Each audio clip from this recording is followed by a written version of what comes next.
Hello guys, പത്രമാറ്റിൻ്റെ പുതിയ episode റിവ്യൂയിലേക്ക് സ്വാഗതം. ദേവയാനി രാവിലെ ആരോടും പറയാതെ എവിടെ പോയതാണെന്നോർത്ത് ആകെ ടെൻഷനിലാണ് ജയനും അജയനും നയനയും. അവർ തമ്മിൽ പറയുന്നുണ്ട്, ഇതുപോലെ ആരോ ദേവയാനിയെ കളിപ്പിച്ച് കാശ് തട്ടാനായിട്ട് കൊണ്ടുപോയതായിരിക്കും. എന്നാലും നമ്മൾ അങ്ങനെ വെറുതെ വിടുന്നത് ശരിയല്ലല്ലോ, ആരാണെന്ന് നമുക്ക് കണ്ടുപിടിക്കണമെന്നൊക്കെ. കരൾ തന്ന പെൺകുട്ടിയെ തപ്പിയാണ് ദേവയാനി പോയിരിക്കുന്നതെന്ന് എല്ലാവർക്കും മനസ്സിലായിട്ടുണ്ട്.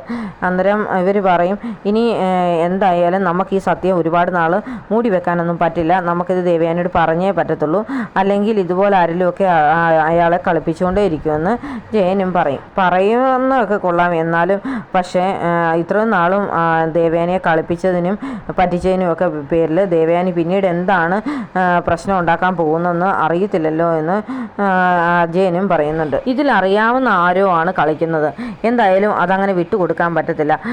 എൻ്റെ മരുമോൾ അവിടെ അമ്മായിയമ്മയ്ക്ക് വേണ്ടി ചെയ്ത് കൊടുത്ത ഉപകാരം വേറെ ആരോ തട്ടിപ്പിലൂടെ കാശ് അടിച്ചു മാറ്റാനായിട്ട് ഏൽക്കുന്നത് എനിക്ക് സഹിക്കാനേ പറ്റത്തില്ല.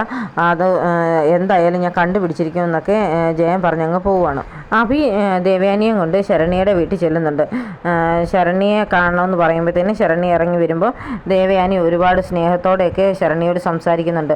മോളെ ഒന്ന് കാണണമെന്ന് മാത്രമേ ഞാൻ ആഗ്രഹിച്ചുള്ളൂ, അല്ലാതെ ഒന്നിനുമല്ല എന്നൊക്കെ പറയുമ്പോൾ ശരണ്യയും ശരണ്യയുടെ അമ്മയും കൂടെ ഒരുപാട് പൊക്കിയൊക്കെ പറയുന്നുണ്ട്. ഞാൻ ഇങ്ങനെയൊക്കെ ചെയ്യുന്നത് ആരും അറിയാൻ വേണ്ടിയല്ല, അല്ലാതെ എനിക്കൊരു പുണ്യം കിട്ടാൻ വേണ്ടി വല്ല ചെയ്യുന്നത്, എൻ്റെ ഒരു സന്തോഷത്തിന് വേണ്ടി മാത്രമാണ് ഞാൻ ചെയ്യുന്നതെന്നൊക്കെ ശരണ്യയും പറയും. ഉടനെ ശരണ്യയുടെ അമ്മ പറയുന്നുണ്ട്, മോളാണെങ്കിൽ 3 മാസത്തിലൊരിക്കൽ ബ്ലഡ് കൊടുക്കും, അതുപോലെ ആർക്ക് എന്ത് സഹായം വേണമെങ്കിലും ചെയ്തു കൊടുക്കും, കടത്തിണ്ണയിലൊക്കെ വയ്യ കിടക്കുന്നവരെ പെട്ടെന്ന് ഹോസ്പിറ്റലിലാക്കും, റോഡിലൊക്കെ കിടക്കുന്ന പൂച്ചയും പട്ടിയും വരെ ആശുപത്രി കൊണ്ടാക്കും എന്നൊക്കെ പറഞ്ഞ് ശരണ്യ ഒത്തിരി നല്ലവളാണെന്നുള്ള രീതിയിൽ ശരണ്യയുടെ അമ്മ അങ്ങ് പറയുന്നുണ്ട്. ഇതൊക്കെ കേൾക്കുമ്പോൾ ദേവയാനിക്ക് ചിരിയൊക്കെ വരുന്നുണ്ട്. ഇത്രയും നല്ലൊരു മകളെ കണ്ടതിൽ ഞാൻ ഒരുപാട് സന്തോഷവതിയാണ്. എന്തായാലും ഞാൻ എൻ്റെ മോൻ്റെ കയ്യിൽ ഒരു 50 ലക്ഷം രൂപയുടെ ചെക്ക് ഞാൻ കൊടുത്തു വിട്ടിരുന്നു, അത് പക്ഷേ മോള് മേടിച്ചില്ലല്ലോ, എന്താ അത് മേടിച്ചിട്ട് പ്രസൻറ്റ് ചെയ്യാതെ ബാങ്കിൽ എന്നൊക്കെ ചോദിക്കും. അന്നേരത്തേന് ശരണ്യയുടെ അമ്മ പറയുന്നുണ്ട്, അത് മോള് മേടിച്ചില്ലെന്ന് മാത്രമല്ല അതങ്ങ് കീറിക്കളയുകയും കൂടെ ചെയ്തു, അത് ബാങ്കിലൊന്നും കൊടുക്കാൻ പോയില്ലെന്ന് പറയും. ഇനി മോൾ അങ്ങനൊന്നും ചെയ്യരുത് കേട്ടോ, ഇതെൻ്റെ ഒരു സന്തോഷത്തിന് വേണ്ടി തരുന്നതായെന്ന് പറഞ്ഞ് 50 ലക്ഷത്തിന് ഒരു ചെക്ക് എടുത്ത് കൊടുക്കും. അപ്പോൾ ശരണ്യയും അവിയൊക്കെ തമ്മിലൊന്ന് നോക്കുന്നൊക്കെ ഉണ്ട്. എന്നിട്ട് പറയും, മോക്കിനി എന്താവശ്യമുണ്ടെങ്കിലും എന്നോട് പറയണമെന്ന് പറയും.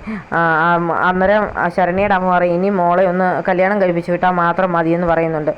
എന്നാൽ മോളെ എന്താവശ്യത്തിന് എന്നെ വിളിച്ചാൽ മതി, ഞാൻ സഹായമൊക്കെ ചെയ്തു തരാം കേട്ടോ, എന്നെ കൊണ്ടാകുന്ന പോലെ എല്ലാം ഞാൻ ചെയ്തു തന്നിരിക്കും എന്നൊക്കെ പറഞ്ഞ് അഭിയം വിളിച്ച് ശരണ്യയുടെ വീട്ടിൽ നിന്ന് ദേവയാനി അങ്ങ് ഇറങ്ങും. ഇവർ പോയ ഉടനെ ശരണ്യയുടെ അമ്മ പറയുന്നുണ്ട്, മോളെ എന്തായാലും 50 ലക്ഷത്തിൻ്റെ ചെക്കാണ് കിട്ടിയിരിക്കുന്നത്, അവന് 40 ലക്ഷം ഒന്നും കൊടുക്കേണ്ട ആവശ്യമില്ലായിരുന്നു, പകുതിയൊക്കെ നമുക്ക് ചോദിക്കാമായിരുന്നല്ലോ എന്ന്.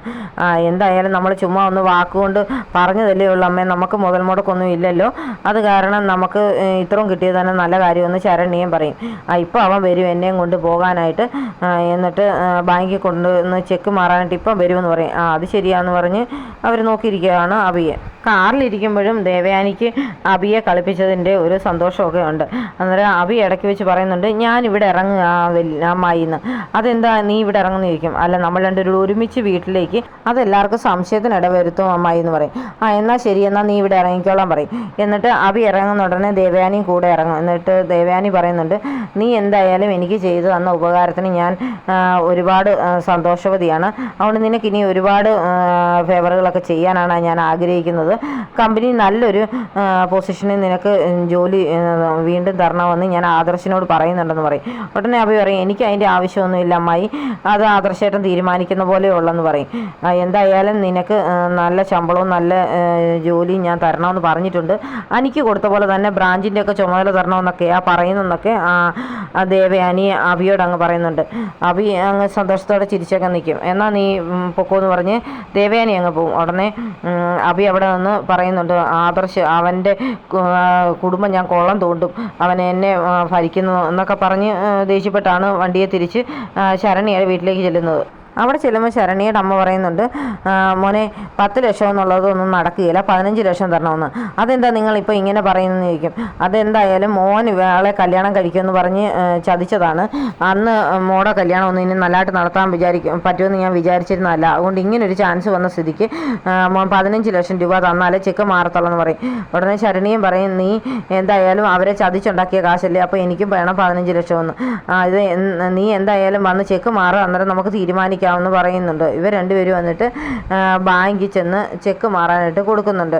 കൊടുത്തു കഴിയുമ്പോഴത്തേനും ബാങ്കിൽ കാഷ്യർ പറയും, ഇത്രയും തുകയൊന്നും ഈ അക്കൗണ്ടിലില്ല, വെറും മിനിമം ബാലൻസായ 5000 രൂപയുള്ളൂ. 5000 രൂപയോന്ന് ശരണി ചോദിക്കുന്നുണ്ട്. അതേ അത്രേ ഉള്ളൂ എന്ന് പറയും. എന്നാൽ ഞാനൊന്ന് ഒരാളെ വിളിച്ചേച്ച് വരാമെന്ന് പറഞ്ഞ് പെട്ടെന്ന് പുറത്തോട്ട് വരുന്ന ശരണ്യ അഭിയോട് പറയുന്നുണ്ട്, ആ അക്കൗണ്ടിൽ കാശൊന്നുമില്ല, വെറും 5000 രൂപ മാത്രമേ ഉള്ളെന്ന്. നീ എന്നെ ഇങ്ങനെ പറയുന്നത്? അമ്മായിയുടെ അക്കൗണ്ടിൽ ഏകദേശം ഒരു 100 കോടിയെങ്കിലും കാണും, അപ്പം പിന്നെ എങ്ങനെയാണ് 5000 രൂപ വന്നെന്ന് പറയും. അതെ, 5000 രൂപ മാത്രമേ ഉള്ളെന്ന് പറഞ്ഞു, ചെക്ക് ബൗൺസ് ആക്കണ്ടെന്ന് ഞാൻ പറഞ്ഞിട്ടാണ് ഇറങ്ങി വന്നതെന്ന് പറയും. ചിലപ്പോൾ അക്കൗണ്ടിലോട്ട് കാശ് വന്നാലോ എന്നോർത്താണ് ഞാനത് ഒന്നും ചെയ്യണ്ടെന്ന് പറഞ്ഞ് ഇറങ്ങി വന്നതെന്ന് പറഞ്ഞ് നിൽക്കുന്ന സമയത്താണ് ഒരു പോലീസ് ജീപ്പ് അങ്ങോട്ട് വരുന്നത്. അതിൽ നിന്നും കഴിഞ്ഞ ദിവസം കൈ ഒടിച്ച പോലീസ് SI ഇറങ്ങുന്നുണ്ട്. അതും കുറച്ച് പോലീസുകാരുടെ. അവർ കാണുന്ന ഉടനെ പറയും, എൻ്റെ കാര്യം പോക്കായെന്നാണ് തോന്നുന്നത്, നീ പൊക്കോ, മിക്കവാറും എന്നെ ഇവർ പൊക്കോ എന്ന് പറയും. ഞാൻ ഈയിടെ അവരെ SI ഒന്ന് പെരുമാറിയതാണെന്ന് പറയും. അന്നേരം SIയും പോലീസുകാരോട് അങ്ങോട്ട് വന്നിട്ട് പറയും, നീ ഇവിടെ നിൽപ്പുണ്ടായിരുന്നോ, എന്നാൽ നമുക്ക് ഐശ്വര്യമായിട്ട് സ്റ്റേഷൻ വരെ ഒന്ന് പോയിട്ട് വരാമെന്ന് പറയും. എന്താ സാറെന്ന് ചോദിക്കും. നീ എന്നെ തല്ലിയതിനോ എൻ്റെ കൈക്ക് ബലമില്ലാതാക്കിയതിനോ ഒന്നും അല്ല, ഇത് വേറൊരു കേസാന്ന് പറയും. വേറെ എന്താ കേസാ സാറെന്ന് ചോദിക്കുന്ന പറയും, നീ ഇപ്പോൾ ഒരു ചെക്ക് ഇവിടെ പ്രസൻറ്റ് ചെയ്തില്ലായിരുന്നോ ഇവളോടെ കൂടെ, അതുകൊണ്ട് ആ ചെക്ക് അതിനകത്ത് ക്യാഷ് ഇല്ലായിരുന്നോ എന്ന് ചോദിക്കും. ഇല്ലെന്ന് പറയും.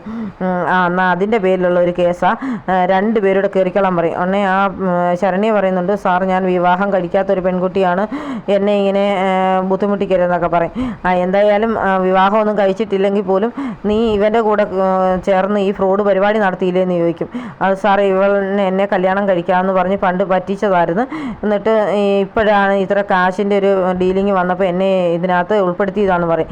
എന്നാൽ എല്ലാ കണക്കൂടെ നമുക്ക് ഒരുമിച്ച് അവിടെ ഒരു കേസാക്കിയേക്കാൻ 2 പേരും കയറാൻ പറയും. എന്നിട്ട് അന്നേരം പറയുന്നുണ്ട്, സാർ എനിക്കൊരാളെ വിളിക്കാനുണ്ടെന്ന്. അതൊന്നും പറ്റത്തില്ല, മര്യാദയ്ക്ക് കയറിക്കോളാൻ പറഞ്ഞ് അവരെ 2 പേരെയും സ്റ്റേഷനിൽ കൊണ്ടിരുന്നുണ്ട്.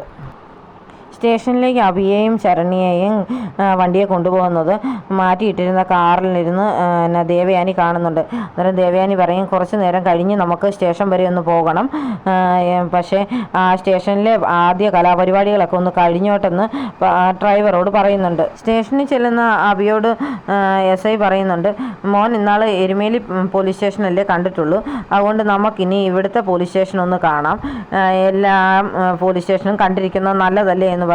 സാർ, ഞാൻ മൂർത്തീസ് ഗ്രൂപ്പിൻ്റെ കൊച്ചുമോനാന്നൊക്കെ പറയും. അതൊക്കെ ഞാൻ അന്വേഷിച്ചു, മൂർത്തി സാറിനെ കുറിച്ച് ഞാൻ കൂടുതൽ പഠിക്കുകയും ചെയ്തു. പക്ഷേ അദ്ദേഹം നിന്നെപ്പോലൊരു കൊച്ചുമോൻ്റെ തോന്നിവാസങ്ങൾ അറിഞ്ഞു കഴിഞ്ഞാൽ പിന്നെ മാക്സിമം ജയിലിൽ അടച്ചേക്കാൻ മാത്രമേ പറയാറുള്ളൂ, അതുകൊണ്ട് നീ ഇങ്ങോട്ട് കയറി വരാൻ പറഞ്ഞ് അകത്തേക്ക് കൊണ്ടുവരും. എന്നിട്ട് ചോദിക്കുന്നുണ്ട്, നീ എത്ര രൂപയ്ക്കാണ് ഈ ഡീല് ഉറപ്പിച്ചത്, നിങ്ങളിപ്പം ആൾമാറാട്ടം നടത്തി കാശ് തട്ടാൻ നോക്കിയതല്ലേ എന്നൊക്കെ ചോദിക്കുമ്പോൾ ആദ്യം സമ്മതിക്കത്തൊന്നുമില്ല. എന്നാലും ഇവനുള്ള ആവശ്യത്തിനുള്ളത് കൊടുത്തേക്കാൻ പറഞ്ഞ് SI പോലീസുകാരോട് പറയും. അപ്പോൾ അബിയെ കുനിച്ച് നിർത്തി പോലീസുകാരൻ നന്നായിട്ട് ഇടിക്കുന്നുണ്ട്. അപ്പോൾ ഇടി കഴിയുന്ന ഉടനെ ദേവയാനി അങ്ങോട്ട് കയറി വരും. മതി സാറേ, ഇനിയൊന്നും ചെയ്യണ്ടെന്ന് പറയും.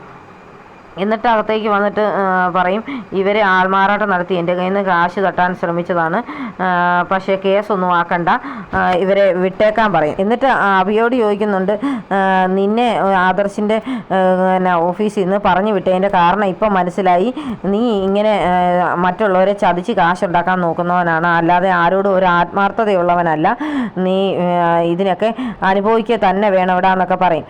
എന്നിട്ട് ശരണ്യയോട് ചോദിക്കുന്നുണ്ട്, നിനക്ക് ഇതിനകത്ത് എത്ര ലക്ഷം രൂപയായി ഇവൻ തരാമെന്ന് പറഞ്ഞെന്ന്. ആദ്യം ശരണ്യ പറയത്തില്ല. അന്നേരം SI വരട്ടെന്ന് ഉടനെ പറയും 10 ലക്ഷമെന്ന്. അന്നേരം അത് കേൾക്കുന്നുടനെ ദേവയാനി അഭിയോട് ചോദിക്കുന്നുണ്ട്, ബാക്കി 40 ലക്ഷം നിനക്ക് അടിച്ചെടുക്കാനായിരുന്നു പ്ലാൻ അല്ലേ, നീ എന്നെ കളിപ്പിച്ച് കാശുണ്ടാക്കാമെന്ന് നീ ഒരിക്കലും വിചാരിക്കണ്ട എന്ന് പറഞ്ഞ് ദേഷ്യപ്പെട്ട് നിൽക്കുന്ന ദേവയാനിയെ കാണിച്ചുകൊണ്ടാണ് ഇന്നത്തെ എപ്പിസോഡ് അവസാനിക്കുന്നത്.